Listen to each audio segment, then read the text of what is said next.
მოგესალმებით, მიმდინარე ვიდეოში გთავაზობთ მორიგ 10 ტესტურ დავალებას ადვოკატთა საკვალიფიკაციო გამოცდის მიმართულებით, სამოქალაქო სამართლის სპეციალიზაციაზეა საუბარი.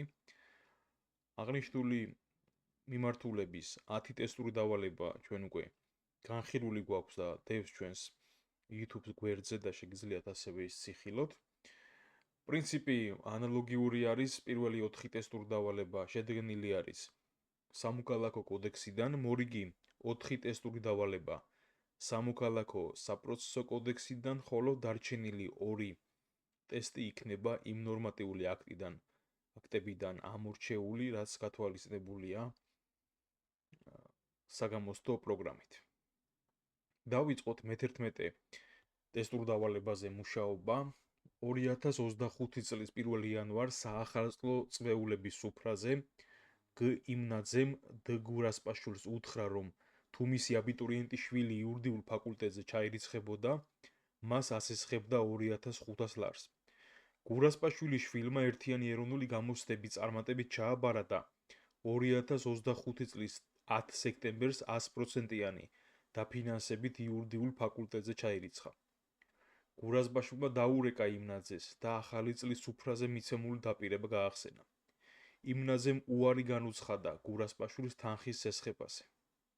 კითხვა არის შემდეგი, როგორ გადაწყდება სესხის შეპირების ბედი. ავარიანტია, გურასპაშვილს არ აქვს მოთხოვნის უფლება იმნაძის მიმართ, რადგან დაცული არ არის სესხის შეპირების ხელშეკრულების წერილობითი ფორმა. ვარიანტია, გურასპაშვილსა და იმნაძეს შორის მართალია სასესხო ურთიერთობა არსებობს, მაგრამ მისი ნამდვილობა არ შეიძლება დადგინდეს მხოლოდ მოწმეთა ჩვენებებით.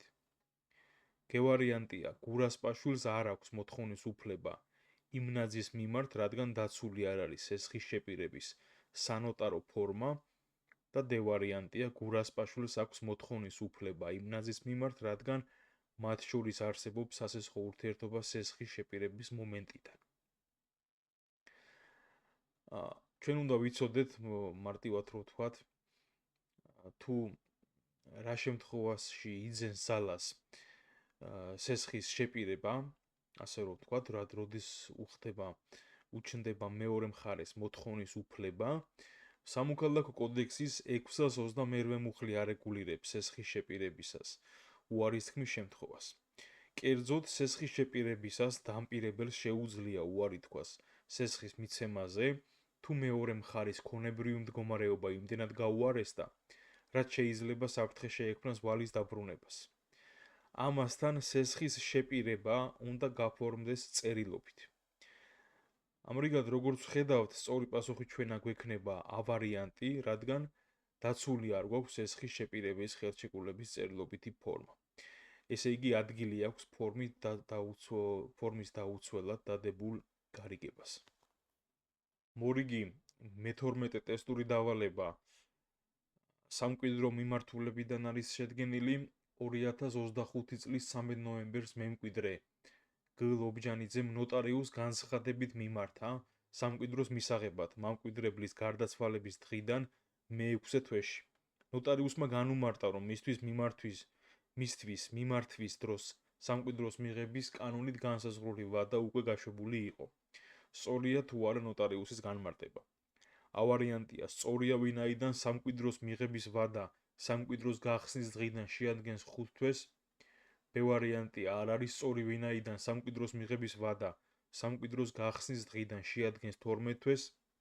ვარიანტია, სწორია, რადგან სამკვიდროს მიღების ვადა სამკვიდროს გახსნის დღიდან შეადგენს 5 თვეს, თუ სამკვიდროს მიღებას მამკვიდრებელი ნოტარიუსში განცხადების საფუძველზე ახორციელებს. ვარიანტია, არ არის სწორი, რადგან სამკვიდრო მიღებულ უნდა იქნეს 6 თვის განმავლობაში სამკვიდროს გახსნის დღიდან.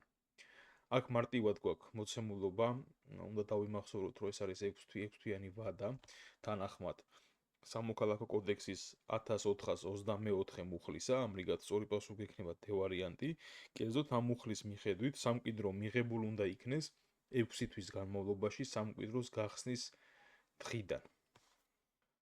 გადავიდეთ მე-13 ტესტურ დავალებაზე, რომელიც შეეხება აღნაგობის უფლებას. მიწისნაკვეთი სასყიდლიანი აღნაგობის უფლებით თავაძესგან გადაცემული ჰქონდა ბენაშვილს. აღნაგობის უფლების ვადის გასვლის შემდეგ ბენაშვილმა თავაძისგან მოითხოვა აღნიშნულ მიწისნაკვეთზე მის მიერ აშენებული ნაგებობისთვის საზღაურის გადახდა. თავაძემ თანხის უქონლობის გამო ბენაშვილს უარი უთხრა ნაგებობის ღირებულების გადახდაზე, მაგრამ შესთავაზა მას, რომ აღნაგობის უფლება მიწისნაკვეთზე აღმართული შენობის არსებობის ვადით გაგრძელებულიყო.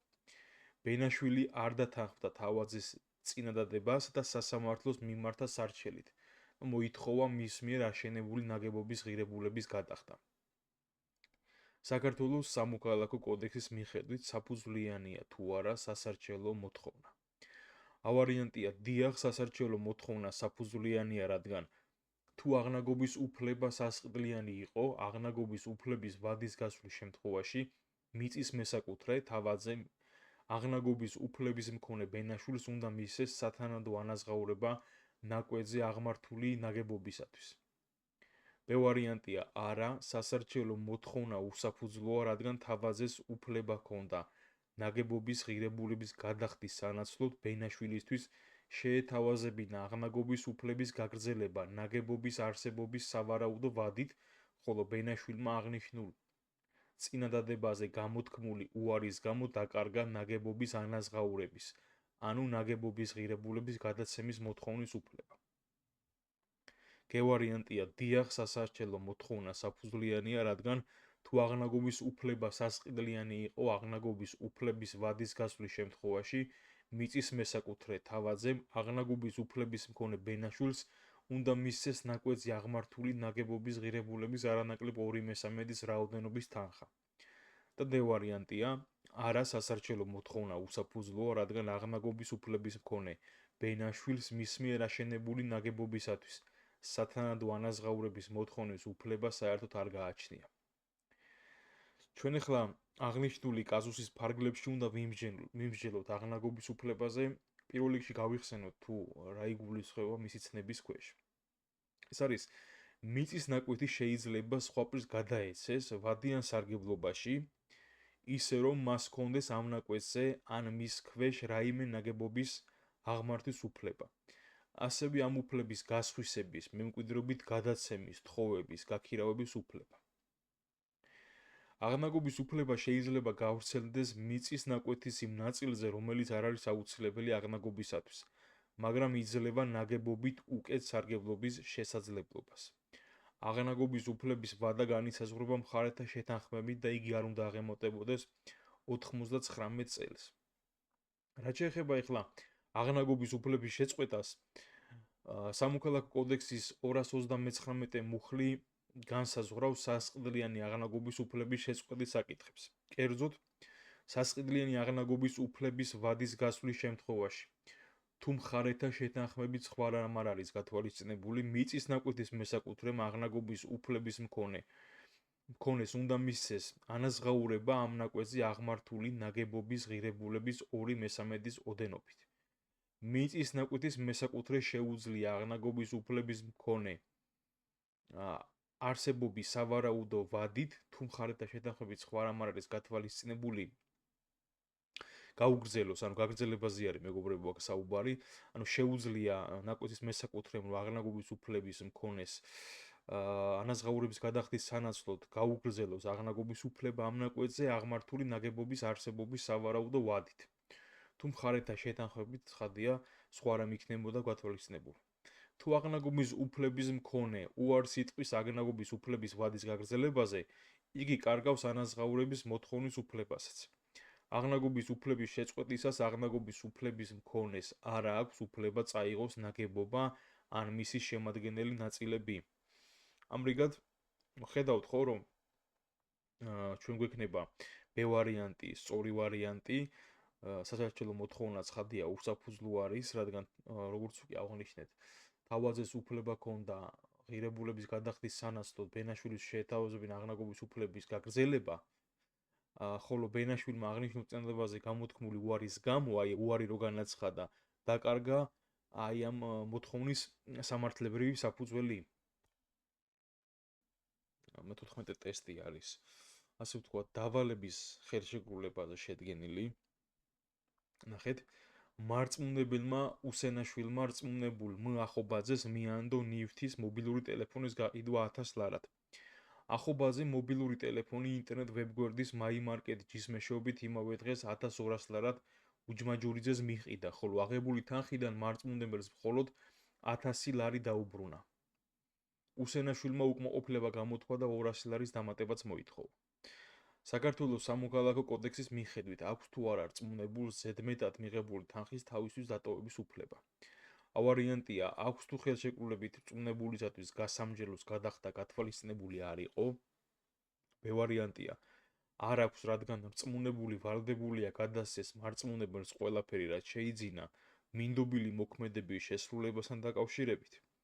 გევარიანტია, არ აქვს, რადგან არ ჰქონდა უფლება ნივთი უფრო მაღალ ფასში გაეყიდა, ვიდრე მარწმუნებელმა დაავალა და დევარიანტია, აქვს თუ მინდობილი მოქმედების შესრულებამ ხარჯები გამოიწვია.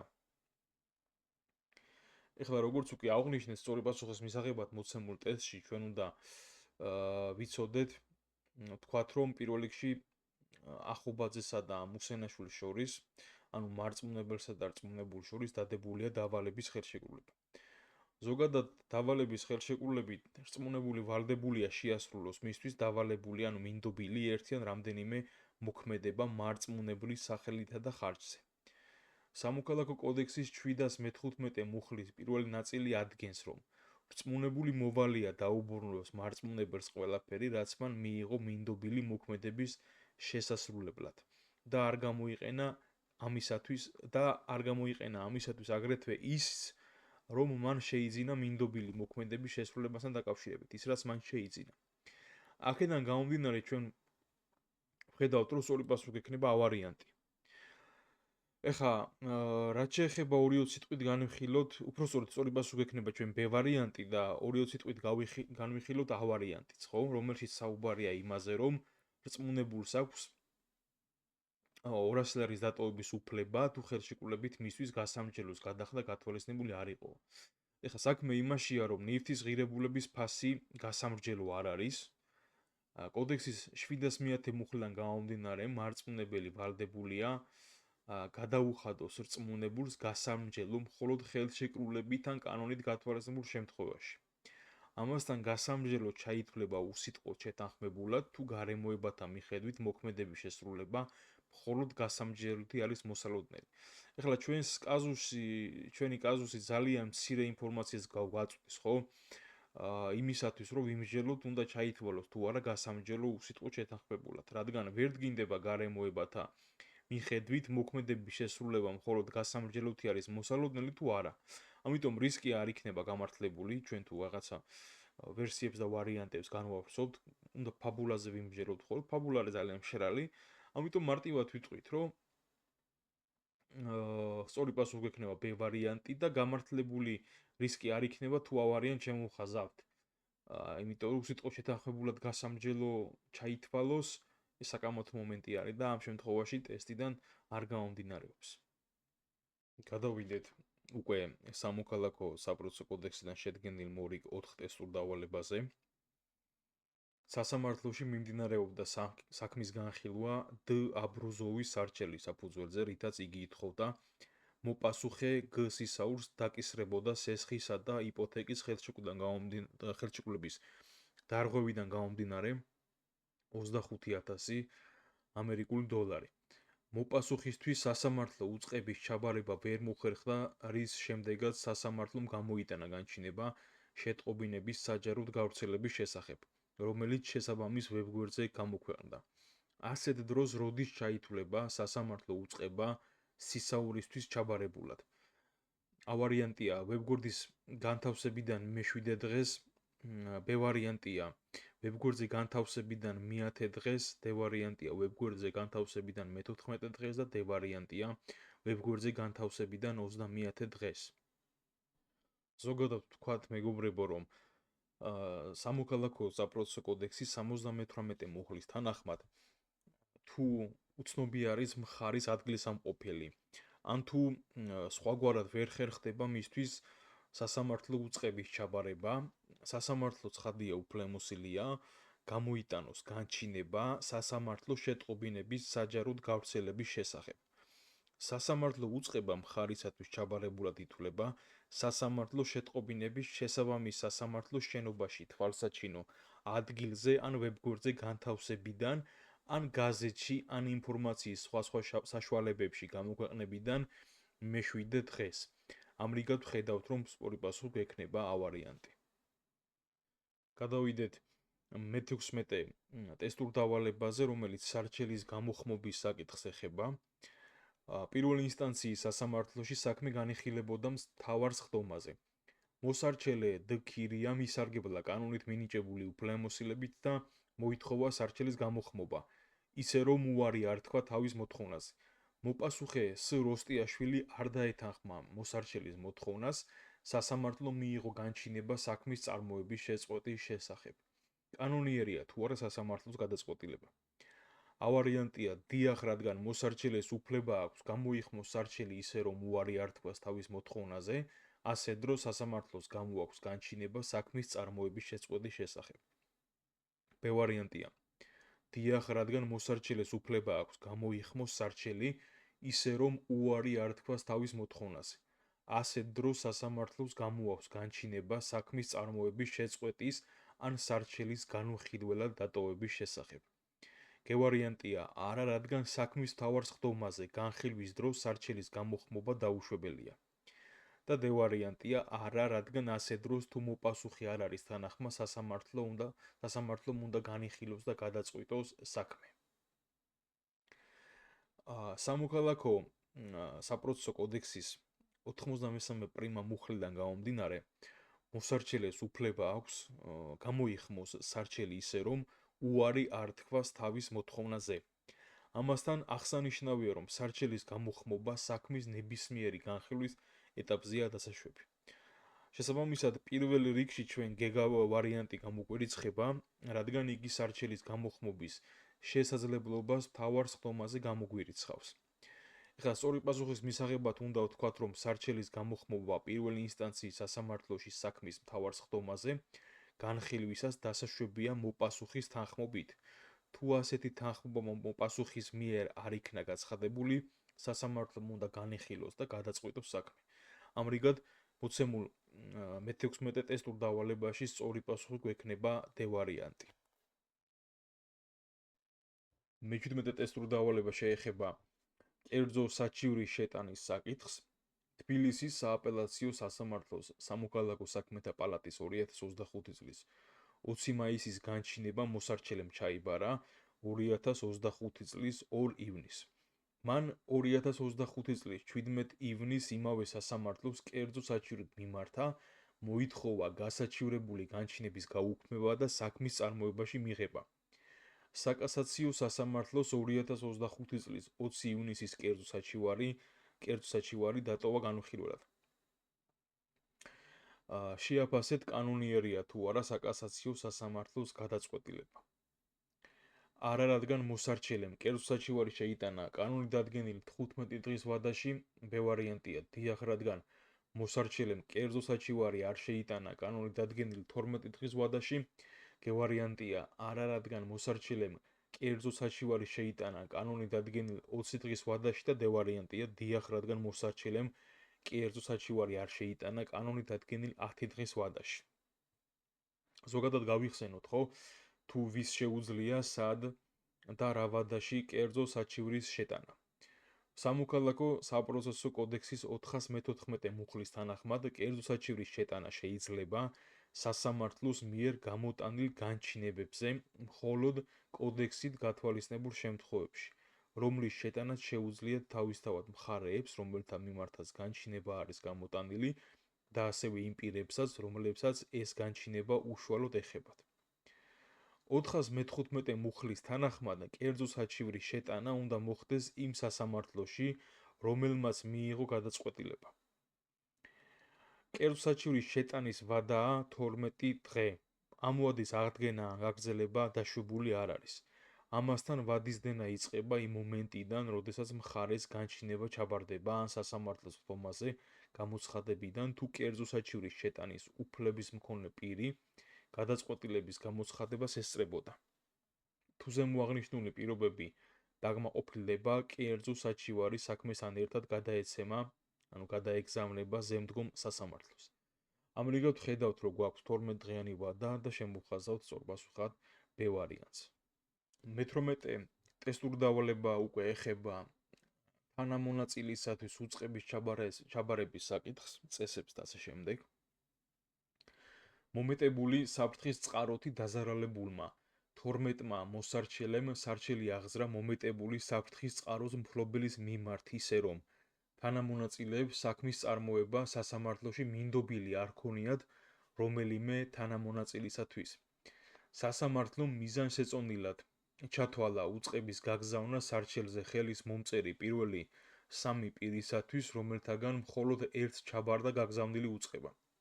სასამართლომ მაინც განიხილა საქმე, რადგან ჩათვალა, რომ უწყება 12-ვე მოსარჩელეს კანონი დადგენილი წესით ჩაბარდა. კანონიერია თუ არა სასამართლოს მოქმედება. ავარიანტია არა, რადგან თითოეული თანამონაწილე დამოუკიდებლად გამოდის მეორე მხარის მიმართ და აუცილებელია ყველა მათგანის უწყების ჩაბარება, ყველა მათგანისათვის. B ვარიანტია არა, რადგან სავალდებულო თანამონაწილეობის დროს სავალდებულოა ყველა მათგანისთვის უწყების გაგზავნა. G ვარიანტია სასამართლოს მოქმედება კანონიერია და D ვარიანტი არც ერთი პასუხი არ არის სწორი. ზოგადად თანამონაწილისათვის უწყების ჩაბარების წესი განსხვავებული არის და დამოკიდებული არის იმაზე, აქვს თუ არა სასამართლოში საქმის წარმოება მინდობილი ერთ-ერთ თანამონაწილეს. ასეთ შემთხვევაში ცხადია, უწყება მას უნდა ჩაბარდეს, ხო? იგი ასე დროს ვალდებული არის სხვა თანამონაწილეებსაც აცნობს, რომ უწყება ჩაბარდა. როგორც კი უწყება ჩაბარდება მინდობილ თანამონაწილეს, ეს ნიშნავს იმას, რომ უწყება ყველა თანამონაწილეს ჩაბარდა იმავდროულად. ეხლა ჩვენს კაზუსში განსხვავებული მდგომარეობა არის, რადგან ვხედავთ, რომ თანამონაწილეებს საქმის წარმოება სასამართლოში მინდობილი არ ქონიათ რომელიმე თანამონაწილისათვის. ასეთ დროს უნდა ვიხემძღვანელოთ კოდექსის სამოქალაქო საპროცესო კოდექსის 77 მუხლის მეორე ნაწილით, რომლის თანახმადაც თუ საქმეში მოსარჩელე, აპელანტი, კასატორი, მოწინააღმდეგე მხარე 10-ზე მეტი პირია და არ არსებობს ამ მუხლის პირველი ნაწილით გათვალისწინებული გარემოებები, სასამართლო უწყება ეგზავნება სარჩელზე ხელის მომწერ პირველ 3 პირს. უწყების ჩაბარება ერთ-ერთი მათგანისათვის ნიშნავს უწყების ჩაბარებას მის მხარეზე მონაწილე ყველა პირისათვის. როგორც ხედავთ, ჩვენ გაიგზავნა 3 პირთან, რომელთაგან ერთ-ერთმა ჩაიბარა, ამიტომ სასამართლომ დაიწყო საქმის განხილვა და აღნიშნული გადაწყვეტილება სავსებით არის კანონიერი. ამრიგად ვიტყვით, რომ სწორი პასუხი გვექნება G ვარიანტი.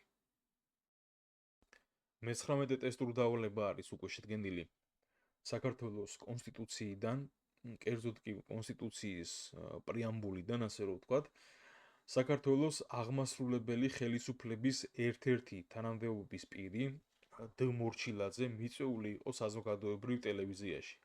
ქვეყანაში შესაძლო რეფერენდუმის ჩატარებასთან დაკავშირებით გამართული დისკუსიის დროს მორჩილაძემ განმარტა, რომ საქართველოს კონსტიტუციის პრეამბულის შესაბამისად საქართველოს მოქალაქეთა ურყევინებაა დაამკვიდრონ სოციალური საზოგადოებრივი წესწყობილება.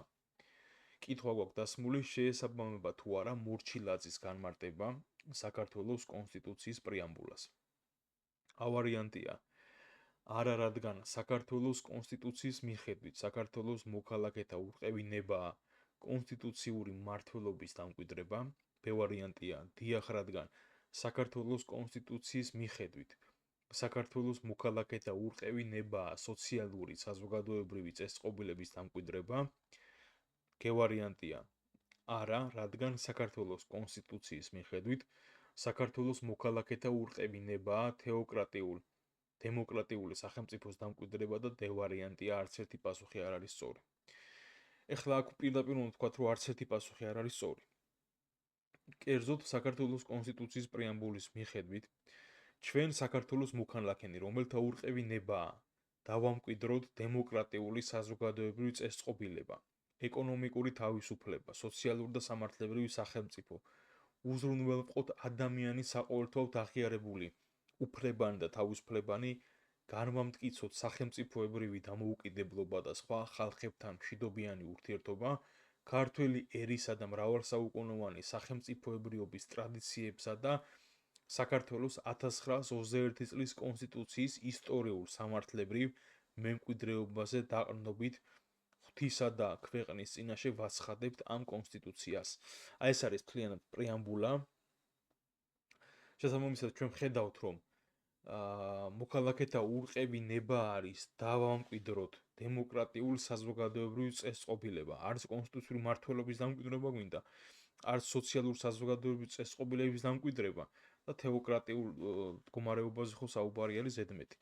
ამიტომ ვიტყვით, რომ სწორი პასუხი გვაქვს D ვარიანტი. და გადავიდეთ დღევანდელი განხილვის ბოლო მე-20 ტესტურ დავალებაზე, რომელიც შედგენილი არის ზოგადი ადმინისტრაციული კოდექსიდან და შეეხება აქტის ძალადაკარგულად გამოცხადებას, ასე ვთქვათ. საუბარი არის აღჭურვილ ინდ აქტზე. ნახეთ, საქართველოს რეგიონული განვითარებისა და ინფრასტრუქტურის სამინისტროს მუდმივმოქმედმა კომისიამ თბილისის მერიასთან შეთანხმებით სააქციო საზოგადოება ყავის სახლის განცხადების საფუძველზე კანონს შესაბამისად მიიღო ინდივიდუალურ ადმინისტრაციულ სამართლებრივი აქტი თბილისის შემოვლითი გზის 3 ლოკაციაზე მცირე კაფეტერიების, ეგრეთ წოდებული დრაივების მოწყობის თაობაზე. თუმცა ამავე აქტით კანონის შესაბამისად დაავალა მომავალ ორ თვეში შესაბამისი ინფრასტრუქტურის განახლება და საგზაო უსაფრთხოებისათვის შესაბამისი ზომების მიღება. ყავის სახლმა მცირე კაფეტერიები მოაწყო, თუმცა დადგენილ ვადაში აქტით დადგენილი დამატებითი ღონისძიებების უზრუნველყოფა ვერ შეძლო, რის გამოც მუდმივმოქმედმა კომისიამ ძალადაკარგულად გამოაცხადა მის მიერ მიღებული ინდივიდუალურ ადმინისტრაციულ სამართლებრივი აქტი სააქციო საზოგადოება ყავის სახლისათვის მცირე კაფეტერიების მოწყობის თაობაზე. კითხვა არის შემდეგი: ზოგადი ადმინისტრაციული კოდექსის მიხედვით კანონს შესაბამისია თუ არა მუდმივმოქმედი კომისიის გადაწყვეტილება? A ვარიანტია დიახ, რადგან თუ დაინტერესებულ მხარე არ შეასრულებს ადმინისტრაციულ სამართლებრივი აქტით მასზე დაკისრებულ ვალდებულებას, ადმინისტრაციული ორგანო უფლებამოსილია ძალადაკარგულად გამოაცხადოს აღმჭურველი ინდივიდუალური ადმინისტრაციულ სამართლებრივი აქტი. B ვარიანტია დიახ, რადგან ადმინისტრაციულ ორგანოს აქვს დისკრეციული უფლებამოსილება ძალაში შესვლის დღიდან ძალადაკარგულად გამოაცხადოს აღჭურველი ინდივიდუალურ ადმინისტრაციულ სამართლებრივი აქტი. G ვარიანტია არა, რადგან ადმინისტრაციული ორგანო არ არის უფლებამოსილი ძალადაკარგულად გამოაცხადოს ინდივიდუალური ადმინისტრაციულ სამართლებრივი აქტი, გარდა მხოლოდ იმ შემთხვევისა, როდესაც გაუქმდება ან შეიცვლება შესაბამისი ნორმატიული აქტი. და D ვარიანტია არა, რადგან ძალაში შესვლის შემდეგ ინდივიდუალური ადმინისტრაციული სამართლებრივი აქტის გაუქმების უფლებამოსილება ადმინისტრაციულ ორგანოს აღარ აქვს და სათანადო საფუძვლის არსებობისას სასამართლო გააუქმებს ან შეცვლის მას. ეხლა პირველ რიგში რაც უნდა გამოვრიცხოთ, ასე ვთქვათ, გამოგვერიცხება D ვარიანტი, რადგან ზოგადი ადმინისტრაციული კოდექსის 61 მუხლის პირველი ნაწილის თანახმად ადმინისტრაციულ სამართლებრივი აქტის ძალადაკარგულად გამოცხადების უფლება აქვს ადმინისტრაციულ სამართლებრივი აქტის გამომცემ ადმინისტრაციულ ორგანოს. თუმცა აღსანიშნავია, რომ ასეთი უფლებამოსილება მას ნებისმიერ შემთხვევაში არ აქვს. ამავე მუხლის მეორე ნაწილი ჩამოთვლის საფუძვლებს, რა შემთხვევაშიც ადმინისტრაციულ სამართლებრივი აქტის გამომცემ ადმინისტრაციულ ორგანოს შეუძლია ძალადაკარგულად გამოაცხადოს აქტი. ერთ-ერთი ასეთი საფუძველია, როდესაც დაინტერესებულ მხარემ არ შეასრულა ადმინისტრაციულ სამართლებრივი აქტით დადგენილი ვალდებულება, რომლის შეუსრულებლობას კანონმდებლობის შესაბამისად შეიძლება გახდეს ადმინისტრაციული სამართლებრივი აქტის ძალადაკარგულად გამოცხადების საფუძველი. სწორედ აღნიშნულ საფუძველთან გვაქვს საქმე სააქციო საზოგადოება ყავის სახლის შემთხვევაშიც, რადგან მან აქტით გათვალისწინებული დადგენილი ვალდებულება დათქმულ დროს ვერ შეასრულა, კერძოდ როგორც დავინახეთ, ვერ განაახლა შესაბამისი ინფრასტრუქტურა და ვერ საგზაო უსაფრთხოებისათვის მიიღო შესაბამისი ზომები. ამრიგად სწორი პასუხი გექნება A ვარიანტი, რადგან მუდმივი მოქმედი კომისიის გადაწყვეტილება არის კანონშესაბამისი და კიდევ ერთხელ ვთქვათ, რომ თუ დაინტერესებული მხარე არ შეასრულებს ადმინისტრაციულ სამართლებრივი აქტით მასზე დაკისრებულ ვალდებულებას, ადმინისტრაციული ორგანო ცხადია უფლებამოსილია გამოაცხადოს ძალადაკარგულად აღმჭურველი ინდივიდუალურ ადმინისტრაციულ სამართლებრივი აქტი. მიმდინარე ვიდეოს ფარგლებში ეს 10 ტესტური დავალება იყო, რაც მსურდა რომ თქვენთვის შევმეთავაზებინა. ვფიქრობ, რომ ცოდნის გადამეორებაში თქვენ მიერ უნივერსიტეტში მასწავლის გახსენებაში დაგეხმარებათ, გაგავარჯიშებთ აღნიშნული ტესტური დავალებები. დაგემშვიდობებით, გისურვებთ წარმატებებს.